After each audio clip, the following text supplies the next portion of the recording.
Imu chama Lock e Luffy pelos seus verdadeiros nomes pela primeira vez. O verdadeiro passado de Brook é revelado. Pois é, meus amigos, saiu o capítulo 1183 do mangá de One Piece. No início do capítulo vemos que a batalha entre Lock e Imu ainda está feroz. E assim vemos o Imu falando com Hagiri, falando as seguintes palavras: Hagiri no Shia, há muito tempo aguarda por aquele que pudesse se vingar de Imu, não é verdade? Nessa hora o Hagiri dá um grito e o Lock pega e chega falando: chega de conversa fiada, eu nunca vi um idiota tão durão antes. E assim vemos o Imu falando novamente: Lock, chapéu de palha, Luffy. No Shia e a vossa espécie nunca estivessem destinadas a servir Imu. Portanto, aqui e agora, Mu vos varrerá da existência. Puta que pariu, meu parceiro. Que é isso? Imu também chega a mencionar uma pessoa chamada Dozan. Enquanto isso, a luta continua sendo travada ferozmente entre Imu e Lock. Enquanto Lock ataca, Imu rebate e assim acontece uma grande explosão de energia. Enquanto isso, vamos para a Vila do Oeste, onde vemos novamente Zaza, deusa da chuva. E também podemos ver os aldeões desesperados gritando: traga as crianças para um lugar seguro. Enquanto vemos as crianças se afogando dentro do corpo de Zaza, podemos ver os aldeões também que não desistiram de lutar e continuam falando: nós não vamos deixar vocês levá-las, depois de tudo que fizemos para salvá-las. Também podemos ver o Chopper desesperado falando para eles: pare todos vocês, não dê mais um passo, a transfusão de sangue não foi completa, vocês vão morrer nesse ritmo. Enquanto isso, uma brava gigante fala: não importa, preferimos morrer do que permitir que as crianças sejam levadas. Assim vemos novamente Zaza segurando as crianças e tem criança na mão dela gritando por socorro enquanto elas estão se afogando. E assim vemos o imbecil do Killigan falando: 7 deles, hein? Já é o suficiente, vamos indo, Zaza. Logo após isso, vemos o Sandy falando: que diabos deveria ser isso? Ao mesmo tempo que ele está fazendo uma cara de preocupado e furioso, indo para o campo de batalha. Após isso tudo, vemos o Soap perguntando pro Brook: Brook, você conhece aquela mulher? Por que você lutaria contra ela? Dava para notar que algo estava muito errado. E foi por isso que eu me juntei. Assim a Nami pergunta pro Brook se ele conhece ela, tipo, se ela é uma inimiga que ele lutou há muito tempo atrás. Assim o Brook muito ferido, mas ele responde falando: ela não é uma inimiga, só é alguém que eu achei que não fosse encontrar mais. E ao mesmo tempo ele também fala: mas essa situação me deixou confuso, porque se ela realmente for ela deveria ter uns 70 anos agora. Então assim a Nami fala: então deve ser outra pessoa, afinal de contas ela é um dragão celestial. Mas mais uma vez vemos o Brook falando que antigamente ela era uma princesa da terra natal dele, mas depois que ela foi pra terra sagrada, o Brook nunca mais viu ela. Então, meus amigos, assim conversa vai, conversa vem entre eles. Eu sei que eles acabam falando que então ela deve ser apenas uma sócia, muito parecida com alguém que o Brook conheceu no passado. Só que após isso vemos o nosso mano Caveira falando que provavelmente a pessoa que desamarrou a corda que estava prendendo eles era ela. Então assim o Brook começa a lembrar e pergunta por que ela faria algo assim. E começa a lembrar de quando ela libertou ele e o Soap, e também das palavras que quando ela olhou para ele falando: fuja, Brook. E o Brook também pergunta como que ela saberia que era ele, porque ele agora é uma caveira. Após toda essa conversa, o Brook fala que é como se ela tivesse 3 personalidades distantes. E assim a Nami fala: espera, isso significa que ela está sendo controlada? Assim eles pegam e falam que antes eles nunca considerariam essa possibilidade, mas depois de ver pessoas se transformando em demônios, eles não duvidam de mais nada. Então vemos o nosso mano Jinbe fazendo uma pergunta muito séria pro Brook, aonde ele fala: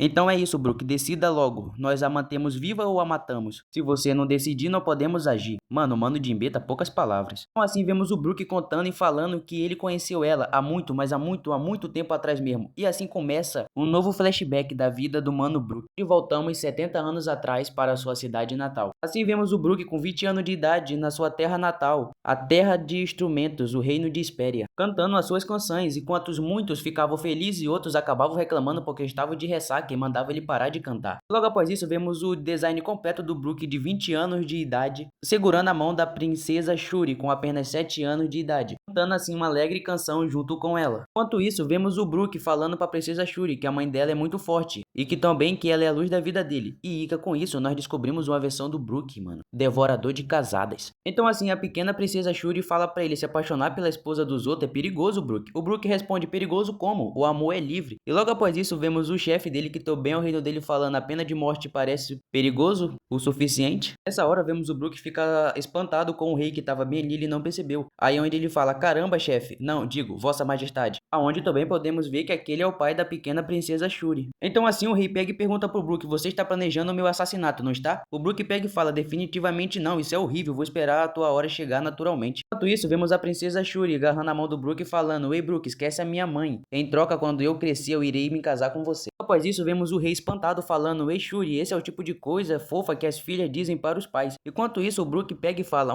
não, obrigado, eu não quero uma esposa que seja uma traga prazeres. Logo após isso, o rei dá um chute nele falando: ei, como você ousa dar um fora na minha filha na minha frente? E o Brook pega e responde falando que ele é um homem devoto apenas a uma mulher. E logo após isso, vemos um soldado chegando muito desesperado falando: Vossa Majestade, sinto muito por atrapalhar o seu momento de diversão. Então assim, vemos aquele soldado falando: a cavalaria do bando está indo do porto em direção à cidade. A tropa de escolta está na cidade, mas estão em menor número. Assim, vemos o rei fazendo uma cara muito séria e perguntando qual é o alvo deles. Assim, ele acaba falando que eles estão atrás da rainha Candil. Não sei se assim se pronuncia o nome dela certo. Enquanto isso, vemos o rei desesperado e também vemos a pequena princesa falando: Brook, faça alguma coisa, eles vão levar a minha mãe. Então assim, o Brook, totalmente despreocupado, fala que ele trombou com esses caras mais cedo no porto. E logo após isso, a gente chega na casa de ópera, onde a gente vê uma linda moça aparecendo falando as seguintes palavras: ah, que show esplêndido. E vemos um monte de pessoas cercando ali onde ela tava, falando pra ela sair de lá de dentro. Às vezes vemos o rei desesperado enquanto o Brook fala pra ele: vai ficar tudo bem, vossa majestade, sua majestade é incrivelmente forte, ela não será capturada tão facilmente. O Brook fala também que o mais importante é que ele já cortou todos eles. E após o Brook dizer essas seguintes palavras, vemos todos os caras que estavam cercando aquele lugar sendo fatiados e caindo todos no chão, um por um. E após isso, todos ficam ali admirados e falando que com certeza esse foi o ataque do Capitão Brook. E com isso, finalmente vemos a aparência da rainha do reino de Hesperia. Assim chegamos ao fim, mas provavelmente esse flashback do Brook ainda vai levar acho que mais um capítulo. Então é isso, rapaziada, se você chegou até o final desse vídeo, gostou ou não gostou, deixa aquele like para apoiar o nosso trabalho. Tamo junto e até o próximo vídeo.